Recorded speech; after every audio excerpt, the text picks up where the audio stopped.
مخکې ذکر شو سورۃ العصر کې د کامل مسلمان سلور صفتونه او نخې چې ایمان به راوړي، عقیده به سموي، عمل به د طریقه د پیغمبر کوي، یو بل ته به دعوت ورکوي او صبر به کوي په تکلیف باندې. نو په دې صورت کې د باطل پرستو یو څو نخې ذکر کوي او علامې صفات. ویل لکل همزه، ہلاکت دے د پاره د هر یو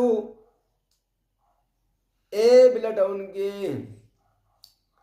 لمزه استرګي وهونکي، اشاره کوونکي، ایب لټونکي همزه او لمزه ایب لټونکي.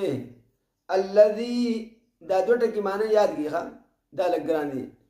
همزه ایب لټونکي، لمزه اشاره کوونکي. مخکې آسان دی. الذي